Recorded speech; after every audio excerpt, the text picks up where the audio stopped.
This negativity, by the way, every pain is punishment for sin. This is not Jewish, this is Christian. And even the Christians don't buy it anymore. So we've got to get rid of this. This is like stuff we picked up along the way, thinking it's Judaism. It is not Judaism.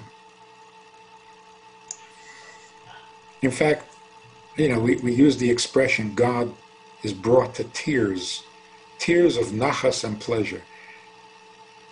Do we mean that literally? Yes. Yes. God is not a perfect little statue with no feelings, no needs, no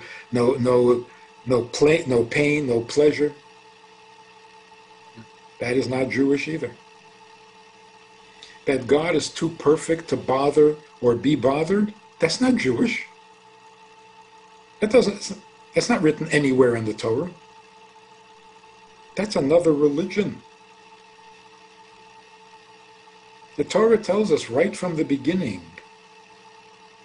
Why did God choose Noach to be the one to be saved from the flood?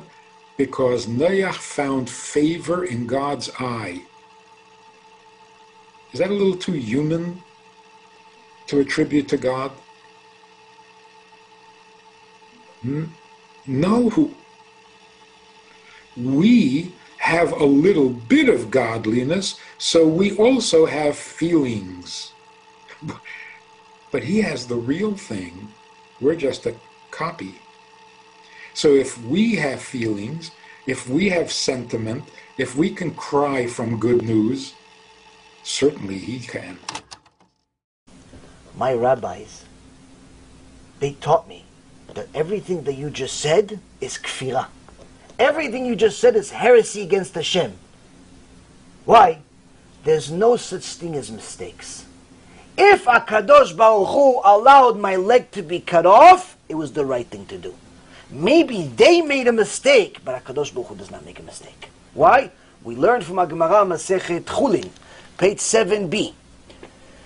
Says that if a person gets a needle, a prick in his finger, you know, he's sewing something, or she's sewing something, and, you know, by mistake, he pricked his little finger, a little blood comes out, ouch, you know, a little baby, cry a little bit, put a little Band-Aid on, tell your mother to kiss it. Okay, after that, he has to delve on it, like, why did this happen to me? Why did this happen to me? Why did Hashem allow this needle to pierce my skin and have some blood?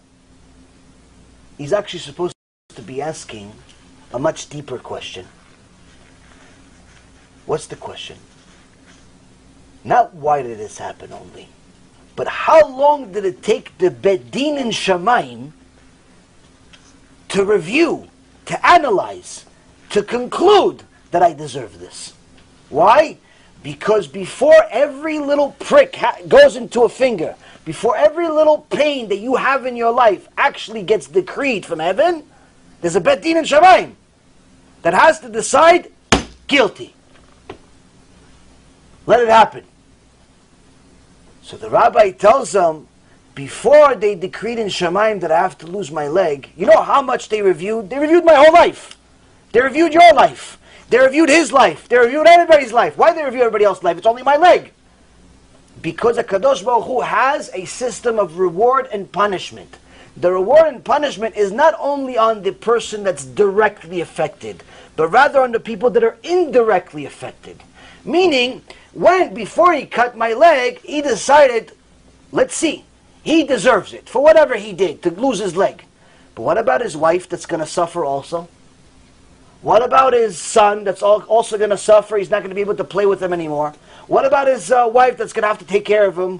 What about the doctors that are going to have to treat him? What about his neighbor? What about his partner? What about his dog? What about his cat? What about everybody else that's going to actually endure this pain? What about his long-lost friend that he hasn't seen in 20 years, but it's on the way to town, and he's going to see him for 5 minutes?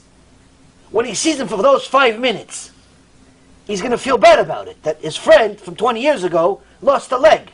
Does he deserve it also? Before they cut my leg, they had to do all of that judgment, all of that analysis. Which means that by the time they decided it, it's impossible for it to be a mistake.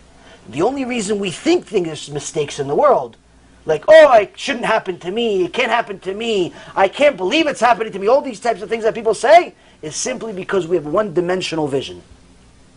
We see things just what's in front of us. There's a wall, we see the wall. We don't see what's behind the wall. HaKadosh Baruch Hu sees the beginning, middle, and end all at the same time. And the less a person questions Hashem, the easier their life is going to be. Now, the Bet HaLevi continues, and he says, Hashem has a solution to the problem even when you think it's hopeless. Everything is in a ledger and the hand writes. Everything's been written down and Hashem is writing everything. Whoever wishes to borrow, let them come and borrow. All are welcome to ask for whatever they want. But the collectors make their rounds constantly every day and collect payment from the person. He says that Hashem has collectors. What are these collectors? Excuse me. What are these collectors? Suffering. ייסורים. The Gemara in Maseret page 16a, teaches that even the slightest inconvenience, such as you go into your pocket to get a quarter, and instead of getting a quarter, you get 10 cents. It's a little annoying. You wanted a quarter to put it in a toll booth. You wanted a quarter to buy, a piece of gum. Hopefully it's kosher. But instead, you got 5 cents. So what do you have to do? You have to go back into your pocket. That is also considered a very, very low level of suffering. Hashem says that's one of the collectors. Hashem sends you suffering because that's the way He communicates with you. He sends you suffering because that's the way He has to wake you up. Because without Him waking up, we may stay asleep our whole life until we eventually wake up and it's too late. So the collectors that make their rounds every day, Rabbi Akiva says, this is a figure of speech for death and other forms of punishment that are visited on the man. All of life's pains and difficulties are God's messengers to collect payment for one's moral debts.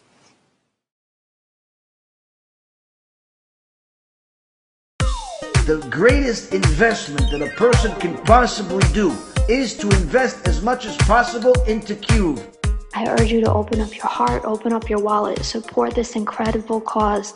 By donating, you're not only helping others, but you're also opening the door to divine blessings in your own life by really setting Hashem's children on the right track.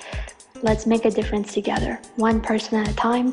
Thank you, and may Hashem bless all the sponsors and grow the בעזרת Hashem organization.